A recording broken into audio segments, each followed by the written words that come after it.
Yang saya banggakan, saya tiba-tiba diundang ya untuk memberikan sedikit orasi. Saya bingung nih, orasi apa ini? Orasi cinta kah atau orasi filsafat? Dalam jurusan sosiologi agama yang ke-6 dengan tema kita solid, kita kuat. Tepuk tangan untuk kita semua. Luar biasa. Saudara-saudara sekalian, adik-adik sekalian, terima kasih sudah mengundang saya kemarin. Saya tidak pantas untuk melakukan orasi ya, cocoknya stand up comedy.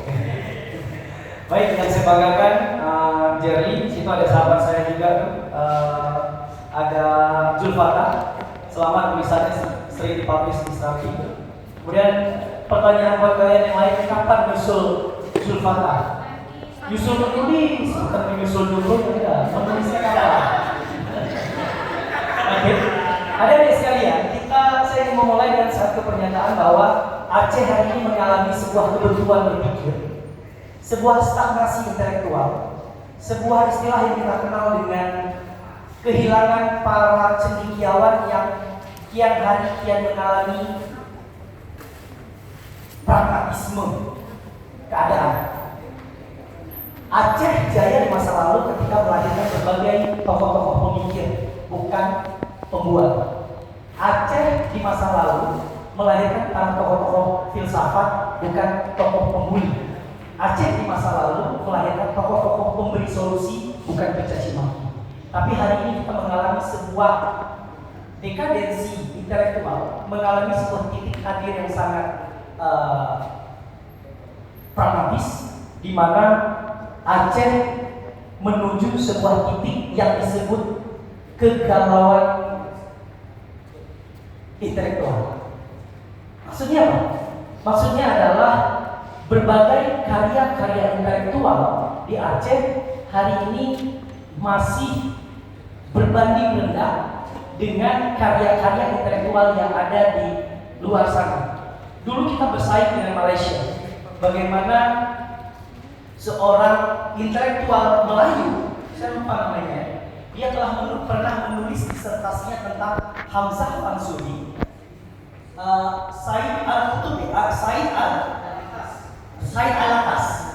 Dia salah satu kelompok intelektual Melayu yang membongkar dogma pengetahuan didominasi oleh logika-logika kolonialisme. Para pemikir-pemikir di era pertengahan, ya, pasca era kejayaan Islam dan kejayaan Aceh, muncul era pertengahan di mana era itu berawal dari perubahan paradigma intelektual, di mana para intelektual berada di anduk kolonialisme, di mana kolonialisme masuk ke dunia Nusantara ini, termasuk ke Asia. Belanda melancarkan serangan-serangan bertubi-tubi didukung oleh Inggris di belakangnya dan menghancurkan berbagai karya-karya intelektual, baik yang ada di Melayu maupun yang ada di Aceh.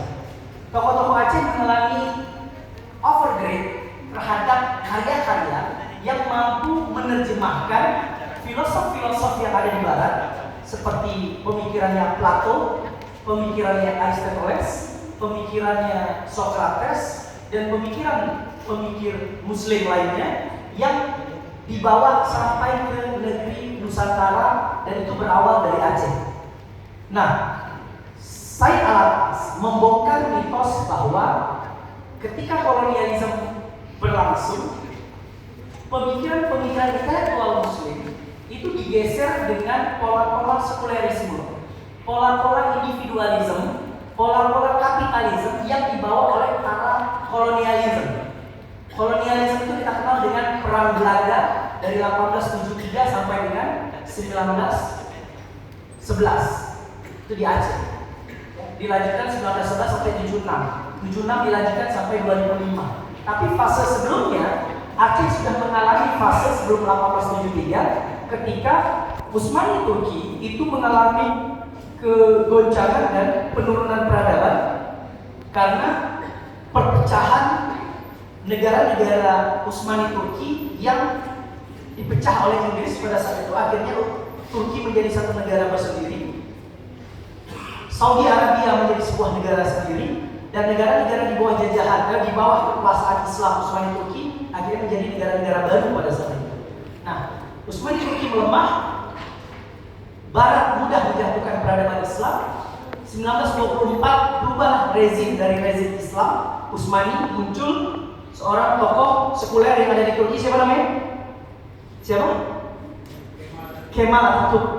Dia merubah semua pola pikir Muslim yang sangat saintis dan bisa mengkomparatif antara Islam dan Al-Quran, dirubah dengan pola pikir sekulerisme, pola pikir individualisme, pola pikir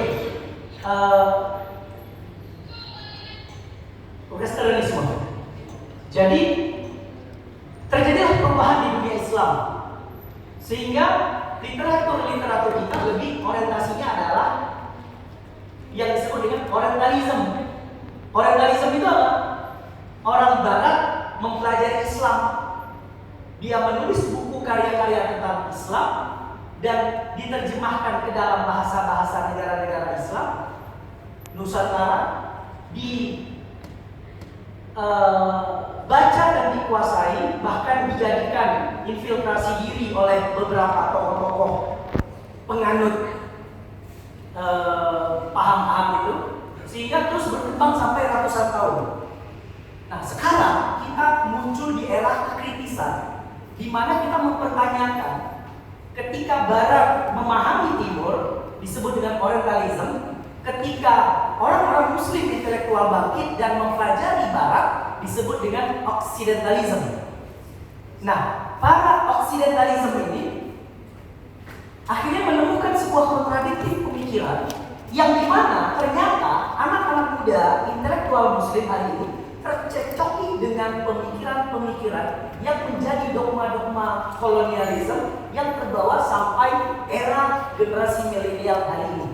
Kalau kita sadar atau tidak sadar, berbicara sosiologi agama, seharusnya kita berbicara Ibnu Khaldun, benar? Betul. Kita berbicara Ibnu Farabi, benar? Benar. Kita berbicara, mohon maaf, mungkin ada pemikir Islam pada saat itu, reformer Islam salah satu Ibnu Taimiyah. Kemudian Muhammad Jamaluddin Al-Afghani. Kita berbicara Ar-Rida, Abdul Rida. Kita berbicara misalkan tokoh-tokoh Muslim lainnya. Tapi ketika dogma-dogma di universitas sekuler, mohon maaf, yang non-Islam berkembang, pemikiran-pemikiran liberal tadi, sehingga bergeserlah kelompok-kelompok Muslim yang sudah menguasai ilmu pengetahuan ratusan tahun, digeser karyanya, dimunculkan teori liberalisme, kapitalisme, hingga hari ini dunia pendidikan kita terdogma dengan aliran-aliran post-kolonialisme. Nah, tahun 1980-an kalau nggak salah, 90-an, seorang ahli Al-Atas membongkar mitos metodologi ilmiah, di mana ternyata metodologi ilmiah yang berkembang di dunia perguruan tinggi di Asia Tenggara, khususnya di Asia, itu menerapkan metodologi kolonialisme. Jadi kolonialisme itu bukan ingin menghancurkan negara saja, bukan ingin menguasai sumber daya alam saja, bukan membunuh ulama-ulama dan tokoh-tokoh pemikiran saja, tapi dia merubah kurikulum pendidikan, merubah metodologi penelitian, merubah dogma-dogma pendidikan, dan merubah mindset berpikir supaya pola pikir kita sama seperti mereka. Apa yang dia buktikan dalam buku itu?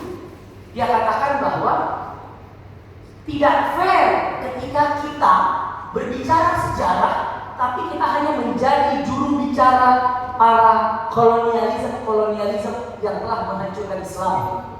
Sebagai contoh, revolusi industri pertama lahir ketika Barat berhasil membangun industri-industri yang ada di Inggris, membangun industri-industri yang ada di Jerman, yang ada di Prancis, kemudian membenturkan logika masyarakat menjadi masyarakat pekerja dan pemilik modal. Lahirlah teori kekritisan yang dibangun oleh Karl Marx pada saat itu, bahwa kemiskinan tidak akan bisa dari lubang kemiskinan ketika ada pemilik modal dan kelompok proletar sebagai pekerja yang tersekat menjadi dua kelas. Dia berpikir bahwa untuk menarik itu semua, negara harus menjadi masyarakat tanpa kelas yang memberikan nilai lebih para buruh ini untuk bisa mensejahterakan para pekerja-pekerja pabrik pada saat itu. Muncullah cikal bakal pemikiran itu yang dikenal dengan pemikiran Marxisme. Marx tidak sendiri, lahir bertemu dengan sahabatnya yang merupakan anak pemilik pabrik tekstil besar, mendukung pemikiran-pemikiran Marx yang dikenal dengan Engels.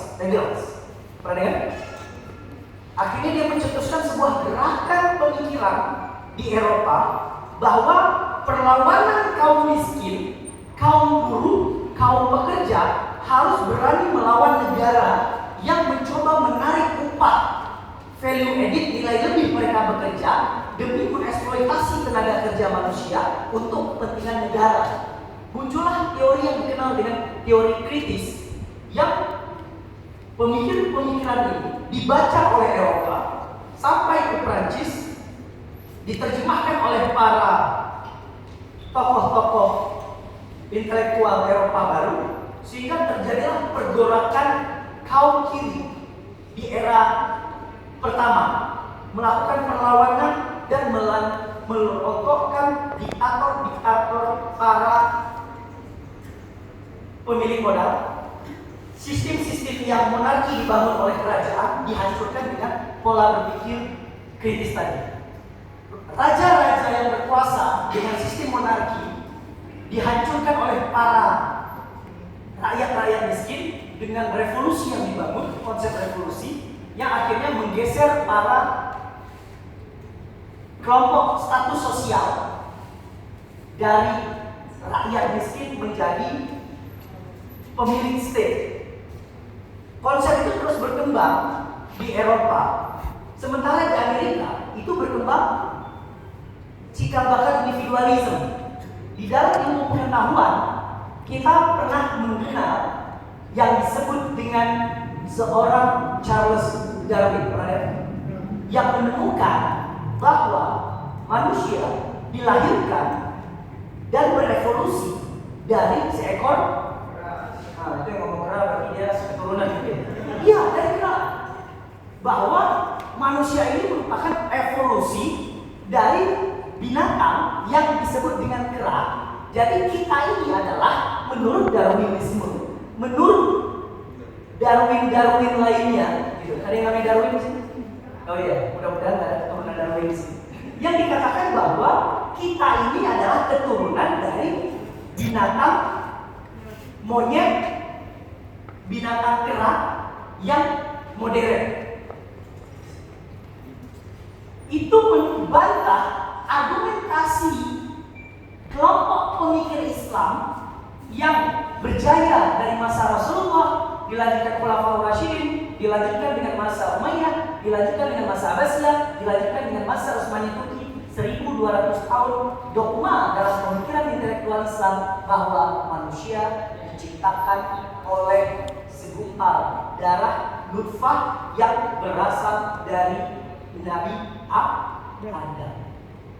Jadi mitos-mitos bahwa manusia ini menyembah Tuhan, kata pemikir-pemikir liberal, bahwa manusia ini dilahirkan dari Adam yang mendapat hukuman dari Tuhannya karena memakan buah kuldi, diturunkan ke muka bumi untuk menjadi penguasa di muka bumi ini sebagai pemimpin.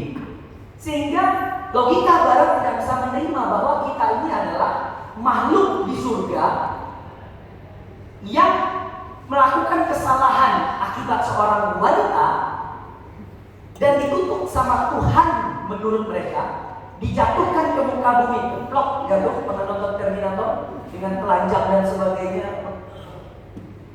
dan lihat tuh nggak pakai baju, dia pakai daun, jalan-jalan, berevolusi, beranak pinak, ya, menjadi bayi, anak, terus berkembang manusia sampai ke muka bumi. Menurut pemikir Darwin, ini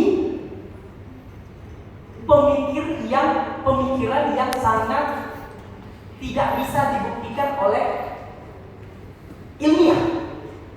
Ini mistik bagi mereka intelektual yang tidak beriman.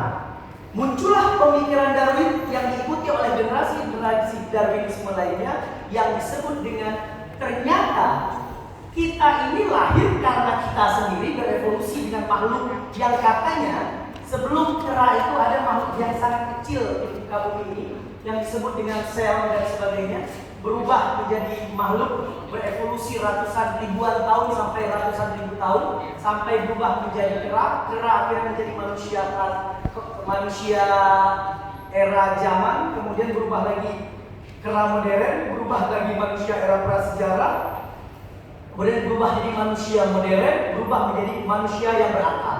Itu menurut pemikirannya Darwin. Mudah-mudahan di Aceh tidak ada keturunan Darwin yang mengatakan dia keturunan kera.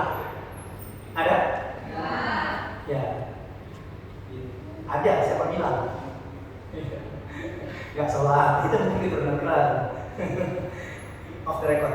Oke, selanjutnya adalah adik-adik sekalian, di barat liberalisme, ateisme, apa lagi? Individualisme itu berkembang ketika berawal dari pemikiran Darwin tadi, sehingga tidak ada Tuhan, yang ada adalah manusia.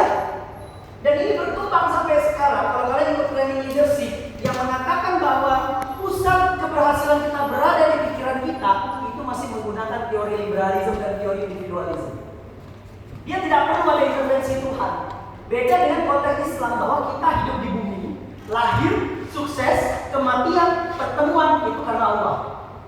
Dianggap para pemikir-pemikir liberal, pemikir-pemikir ateis itu tidak ada Tuhan, itu tidak ada Tuhan yang mengatur ini, yang membuat kita itu berhasil kerja diri kita sendiri, nggak ada urusan sama Tuhan. Makanya banyak tokoh-tokoh pemikir itu ateis.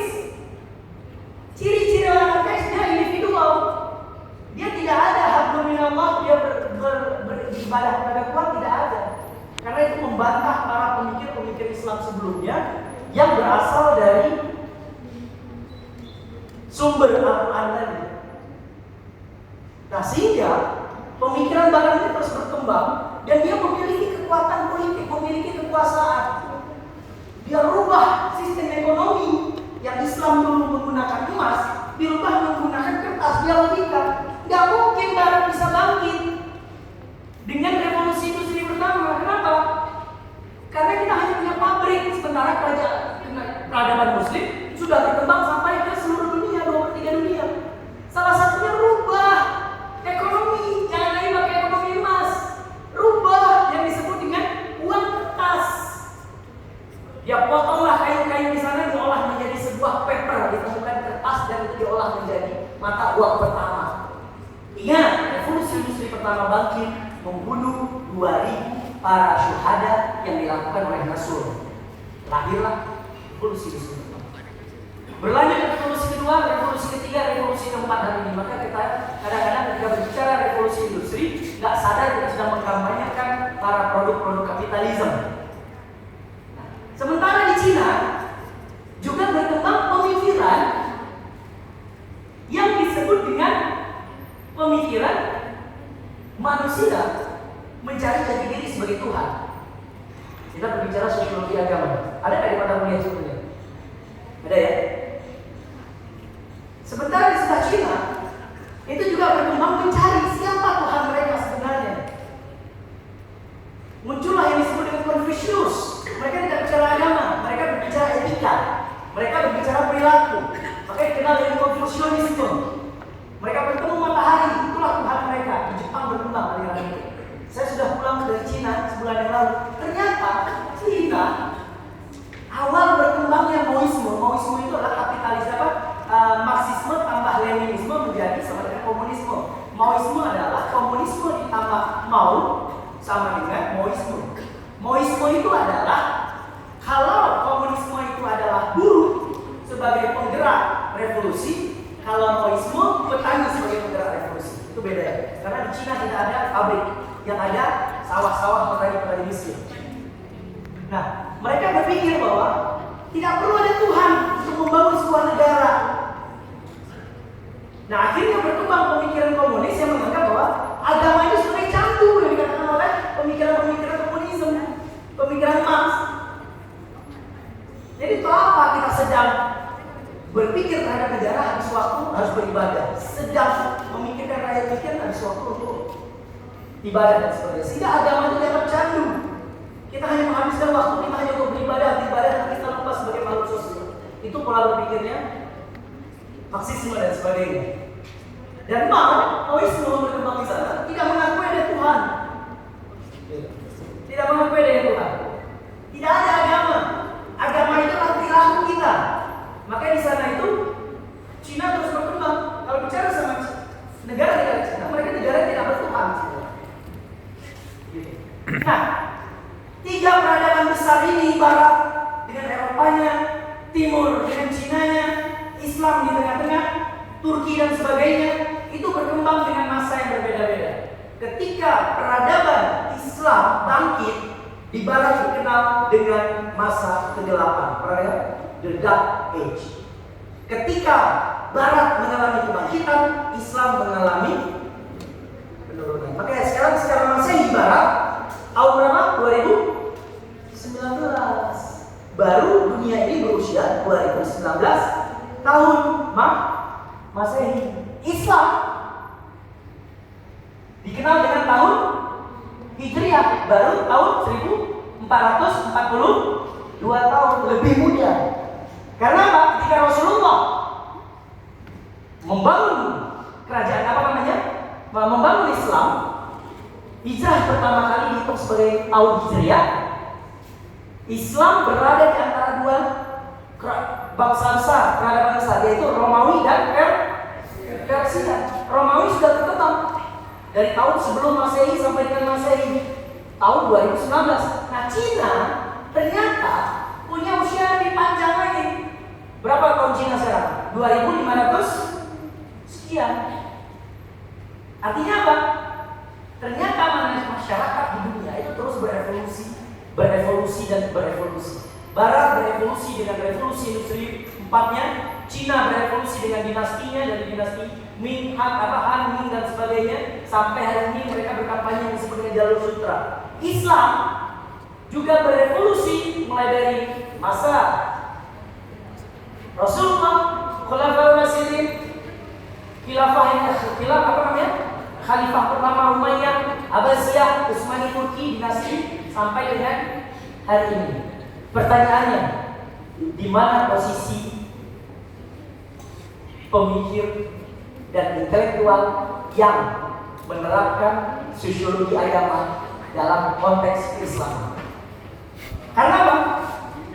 Di sebelah barat kita dijebak dengan pola pikir kolonialisme yang dibawa oleh barat, sebelah kiri kita dibawa oleh para pemikir Cina, ya, dan di tengah-tengah adalah kita. Adik-adik sekalian, di luar sana banyak jurusan sosiologi yang akhirnya mendogma diri dia sebagai sosiolog, pemikir yang ujung-ujungnya pola pikirnya liberal, ateis, dan anti Tuhan. Banyak, mohon maaf, para intelektual yang tidak menikah. Semakin tinggi ilmunya, dia menganggap I have no private sphere, but I have public sphere. Saya tidak punya wilayah privat dalam hidup saya, tapi saya berada di dalam lingkungan publik, ruang publik. Banyak sosiolog tidak menikah karena dia berpikir bagaimana Durkheim, Max Weber, itu para tokoh-tokoh yang tidak menikah, jangan salah. Dan rata-rata homo, karena mereka itu di barat. Kalian pernah dengar yang melukiskan Mona Lisa? Siapa namanya? Siapa? Leonardo da Vinci. Dia itu filsuf. Dia itu pemikir filsafat. Dia itu pengkarya karya seni yang mendobrak bahwa tidak boleh manusia menggambar wajah manusia, karena itu melawan kodrat Tuhan. Tapi gambar Mona Lisa inilah yang pertama kali mendobrak peradaban barat, bangkit menjadi gerakan reformasi gereja karena dianggap aliran Katolik itu sudah melewati kekuasaannya untuk menguasai masyarakat, menjadi Eropa berada di dalam kegelapan. Siapa Leonardo da Vinci itu? Seorang homo. Artinya mahasiswa dicekokin wajib membaca karyanya Marx, Leonardo da Vinci, Durkheim, Max Weber, siapa lagi? Siapa lagi? Siapa lagi? Foucault, Seks dan Politik. Siapa lagi?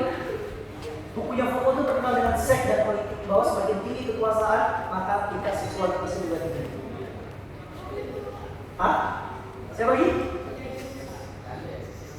Dan sebagainya. Karena apa?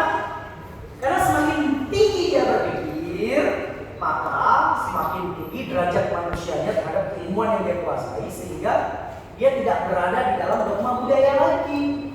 Pernikahan, kawin itu adalah dogma. Hidup bermasyarakat itu adalah dogma, bukan realita, objektivitas dan